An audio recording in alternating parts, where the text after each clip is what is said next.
எல்லாருக்கும் வணக்கம். நான் உங்கள் ஜனா பேசுகிறேன். இப்போ என்ன கதை பார்க்க போகிறோம்னா, சர்க்கார் மெர்சல் வசூலை பின்னுக்கு தள்ளிய அமரன். பாண்டு நாளில் இவ்வளோ வசூலா என்ன விஷயம் தான் டீட்டெயிலாக பார்க்கலாம். நம்ம தமிழ் சினிமாவில் வந்து முன்னணி நாயகனாக ரசிகர்களால் கொண்டாடப்பட்டு வரவர் தான் நம்ம சிவகார்த்திகேயன். அவருக்கு மிகப்பெரிய வெற்றி திரைப்படமாக அமைஞ்சது வந்து அமரன். சமீபத்தில் தீபாவளிக்கு வெளிவந்த இந்த படம் வந்து இதுவரை அவருடைய சினிமா வாழ்க்கையில் எந்த ஒரு படமும் செய்யாத வசூல் சாதனையை செஞ்சிருக்குன்னு சொல்லலாம். இயக்குனர் ராஜ்குமார் பெரியசாமி இயக்கத்தில் இந்த படத்தை வந்து ராஜ்கமல் ஃபிலிம்ஸ் வந்து தயாரிச்சிருந்தாங்க. சாய் பல்லவி கதாநாயகியாக நடிச்சிருந்தாங்க.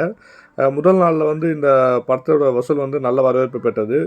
3 நாளில் வந்து 100 கோடியை கடந்தது. பின் 10 நாட்டில் வந்து 210 கோடி வந்து மேல் வசூலில் கலக்கிட்டு இருக்கு.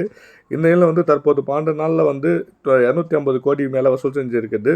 இதுவரை 250 கோடிக்கு மேலே வசூல் செஞ்சு அமரன் படம் வந்து பாக்ஸ் ஆஃபீஸ் தளபதி விஜயோடைய சர்க்கார் மெர்சல் திரைப்படங்கள் வந்து வசூலை வந்து பின்னுக்கு தள்ளியது ஒரு பெரிய விஷயமா இப்போது பார்க்க முடியுது. ஆனால் வசூல் நாயகன் சொல்லப்படுற நம்ம தளபதியை வந்து இவர் பீட் பண்ணியிருக்காரு. மேபி அது நம்ம பீட் பண்ணாருன்னு இல்லை, அதை கிராஸ் பண்ணதுன்றது அவருக்கு ஒரு பெரிய சக்ஸஸ் தான். பரவாயில்ல. Super Sivakarthikeyan, thank you, கலக்குங்க.